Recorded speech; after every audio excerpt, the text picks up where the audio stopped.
For the 9th edition of his critically acclaimed TV series, Pass the Mic, DJ Cassidy passes the mic to some of the biggest names in Jamaican dancehall and reggae, and made Usain Bolt's Traction Records in Kingston his watch party venue for the episode's premiere on Saturday, February 26th.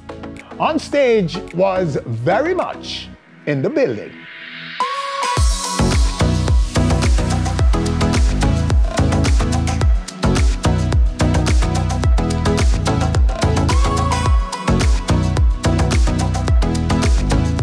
I had the privilege of a one-on-one with the DJ. DJ Cassidy, sir, welcome to Jamaica. Thanks for having us. Thank you for having me. Honored to be here. First time in Kingston. I've been all over the world, and it's crazy to think that I've never made it here, but what a more fitting place to be to celebrate the premiere of the reggae edition of Pass the Mic. I also tend to follow the party, so I end up in my life traveling to where I perform, and finally have made it to Kingston for this epic event. Okay, so explain for us why and how you decided to have Jamaicans at this time. Well, I have to be honest with you, it wasn't such a major decision to me because playing reggae music has always been a part of my life and a part of my repertoire. So for me, it felt like it was meant to be. It was a given. I became a DJ when I was 10 years old. I asked my parents for 2 turntables and a mixer for my 10th birthday. And ever since I received my turntables, I wanted to be able to play all music for all people all over the world. I looked up to people like Grandmaster Flash and Kool Herc and Africa Bambaataa. They were my superheroes. And by researching them, I learned that they created hip-hop by playing all kinds of music. Hip-hop was created by them playing R&B, soul, funk, disco, reggae, rock and roll, and all other forms of music. And as a kid growing up in New York City, idolizing hip-hop DJs, listening to Funkmaster Flex on Hot 97, I heard dancehall as much as I heard hip-hop. When I went to buy my first records in New York, I was looking for that new Tribe Called Quest record. I was looking for that new Naughty by Nature record, but I was also looking for that new Supercat record. So it was only a matter of time until I dedicated an entire episode of Pass the Mic to reggae music. At that time, were you getting what you were looking for from Jamaica? Were you getting enough of the dancehall you came to love? Sure, when I was a kid, the dancehall of the 90s was all over New York City. It was over the airwaves. It was all over the dance floors. So as a DJ, I've been playing dancehall music since I was a little kid. And when I conceived of Pass the Mic, which I'm sure we're going to discuss, I knew right away all the future possibilities of what the installments could be. So I dreamt about this installment for a long time. So jump into how did you select the ones you selected for this? Well, Supercat is obvious, but how did you decide who will make the list for this special? So every time I conceive of an edition of Pass the Mic, I focus on a specific category of music or genre of music, era of music, a special period of time in music. And once I decide on that special theme to celebrate, I make a master playlist, a master wish list, so to speak, of every artist I would want to take part in the show. Of course, I produce the show for television, so I have a 30-minute time limit, but I make a master wish list of every artist that I'd want to include if I had all the time in the world and if every artist was ready to record right when I needed them. And this list, of course, is way longer than I could ever fit on one episode. This master playlist is really just a manifestation of the record crates that I used to carry to every gig as an emerging, up-and-coming DJ. Before technology took over the game, every DJ used to carry crates of records to every gig, and I would carry about 7, 8, 9 crates, and every crate was categorized by genre or some other way to categorize music, and as I made this master wish list, I'm thinking back to that crate, and I'm thinking back what were the most iconic dancehall and reggae records that have affected my career. You know, every record on the show holds a special place in my heart. So I'm making this master wish list, and I'm thinking about that crate as I was a kid, and I'm thinking about all the iconic reggae records that I've used to rock a dance floor with over the years. And that was the beginning of the process on how to choose the artists and the songs for this episode. But some will say, Cassidy, that they should be included. Some of our locals will say, you know, why not me? I made a massive impact on the mainstream space with my record. How do you speak to those? Because I'm sure you weren't able to put in all the Jamaicans that are qualified to be in it. So this is the 9th episode of Pass the Mic. And after this episode, I would have passed the mic to 211 iconic artists. Yes. And everyone always says, well, where can you go from here? Are there any artists left? Yeah. And your question touches on the answer to that question. Not only are there enough artists to continue, there are enough artists to continue that I would never be able to even cover all the possible artists. So the answer to your question is the beauty of Pass the Mic is that there is no number of shows that could ever celebrate the number of iconic artists. Who touched you? Who have touched me and touched the world. Yeah. So it enables the sky to be the limit for Pass the Mic. Mm-hmm. There are always shows to make. There were always a sequel to be created. So for reggae music, I'm sure this is just the beginning. And the same speaks to all the legendary hip hop and R&B stars who have been on the show. There are so many more artists to celebrate, and there are so many more songs to celebrate.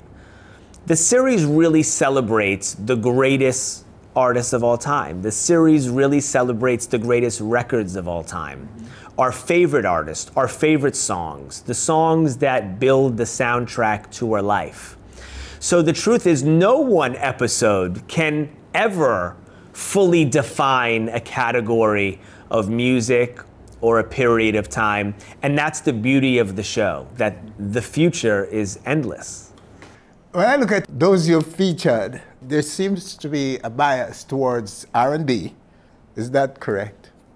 Are you referring to the series as a whole? Yes, the whole series. Yeah, well, the big names that you've featured so far. Right. Well, the series has celebrated the most iconic R&B and hip hop superstars of all time. Mm-hmm. That is what the series was actually founded upon. So some of the 211 artists that have been on the show are Earth, Wind and Fire, Shaka Khan, Gladys Knight, Patti LaBelle, Charlie Wilson, El DeBarge, New Edition, Boyz II Men, TLC, SWV, Run DMC, LL Cool J, Rakim, Big Daddy Kane, Salt and Pepper, Naughty by Nature, Missy Elliott, Wyclef Jean, Nelly, Ja Rule. So the show has really celebrated the most prolific, game-changing R&B and hip-hop superstars. And during the show that aired after the BET Awards in June, Pass the Mic BET Awards edition, I celebrated the most iconic, definitive R&B and hip-hop records of the 2000s. As I made a master wish list for that show, I couldn't help but think about all the iconic reggae music, particularly dancehall music, that came out during that time. And on that show, I featured the first 3 reggae artists to ever be featured on the series. And those artists were Sean Paul, Wayne Wonder, and Beanie Man. And as I read all the comments online and saw the amazing emotional feedback I was getting from the fans all over the world, I saw that those 3 segments were such a highlight, not only on the show, but on the series. And at that moment, I knew that the reggae episode I had dreamt about from the beginning had to become a reality in the near future. Nice. You know, we in Jamaica, we love just about everything that's coming out. All the big names in R&B and hip hop. Naturally, we just can't resist. But when we look at the consumption of Jamaica's music, be it dancehall or reggae, ska, the whole body of work for the last 60 years, we don't see American blacks, Black America, responding in the same way that we respond to their music. What do you think is the reason why the response in terms of impact, consumption of Jamaica's music in the US, especially among our black people, our own brothers and sisters up there, is so low? I can't say I have the answer for sure, but perhaps people are exposed more frequently to music that's made by artists who live in the country in which they live. So perhaps for any one country, you're exposed to music that's made outside of your country at a slower rate than you're exposed to music by artists who are making that music in your city, in the city next to you, or in general, in the country in which you live. So I'm guessing that that might play a role, although I don't have a definitive answer for sure. We've looked at all those factors and we're not able to satisfy ourselves. Right. Why is it? I mean, we see reggae impacting Africa, blacks in Africa, like your music, R&B, hip hop from the US, okay? The black world, regardless of where they're dispersed geographically, cannot resist the music of the United States, the black music of the US. All black people are consuming heavily the black music of the US. Now, as a leading genre in the world, dancehall and reggae is not consumed at that level in the US. In fact, the US may be behind in terms of the black population in the US, maybe behind the black population in the UK, in Africa, in Brazil, right, in anywhere in Europe. And we're trying to see what is it so close to us, we're so linked. Right. And all the exposure that you guys have got in the tri-state, in the US, in New York, as you spoke of, right, that you spoke of, that is still not making, because there are some artists that you put out, and immediately all your big names will hit here in Jamaica and in Africa and in all the black markets. But the Jamaicans, it seems, there's some reason why they're not hitting in the United States of America. And I was hoping that you could bring us some answers to that. I don't have the magic answer, but hopefully through continuous celebrations of reggae music and reggae culture, that will continue to change and continue to grow. Perhaps the quantity of R&B and hip hop that's created in America overwhelms the market. That's a factor. That is accepted. That's one of the answers that we would use, yeah, but it's still not enough. Because we think that there is more to it, but that is politics. Okay, because initially Bob was not accepted. In fact, he was accepted when he was dead. You know, even in the US. The US embraced him after death because he was no longer a threat. And we feel that politics had a lot to do with it because Jamaica's music was speaking our truth of injustice and slavery and all these things. So that's some of the things that we think. But nonetheless, we hope that Black America will wake up to reggae and dancehall as much as we wake up to everything they put out. Right.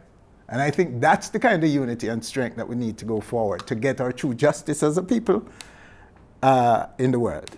Well, you know, over the course of the past few days, I've spoken to a lot of people about why I wanted to celebrate reggae music. Yes. And I have found that most people were looking for a moment in time where I made this decision that was deliberate to change the genre of music, yes, that was going to be celebrated in the show. And they were actually surprised that there wasn't one moment in time, that for me, all the music that I love has always been part of one musical journey. So we spoke about earlier when I thought would be the right time to celebrate reggae music on Pass the Mic, and the truth is, from the very beginning. Celebrating all the amazing records and artists that have been a part of my life and my career was always a given to me. And when I first premiered Pass the Mic Volume 1 in July 2020, and I saw the emotional reaction around the world, I immediately saw all these episodes in my mind, and the reggae edition was one. So it was very second nature. Because in my musical journey, dancehall and reggae music has been such a homogenous part of the journey. Cassidy, I really appreciate you, sir. You're having us. Thanks for the exposure and the decision to have us, to have reggae as part of this. Thank you for having me on the show. Thank you for having me in Kingston. But all the thanks really belongs to the artists. I thank the artists for taking part in the show and for having me. I feel very honored that 21 iconic reggae artists took the call and wanted to take part in my celebration of music. This is the very, very, very first episode of Pass the Mic that I watched on live television with some of the artists in person who were on the show. Of course, I created the show during the pandemic, so the first half a dozen shows I watched alone. And as the world began to open up, I started to watch with my close friends, but this is the very first episode that I was able to watch with some of the artists. And I'm very grateful to be able to have traveled to Kingston to watch the show with some of the people who are a major force in the reggae community. And I hope that this is just the beginning of all we have to see with reggae and Pass the Mic in the future. I hope so too, sir. Thank you so much.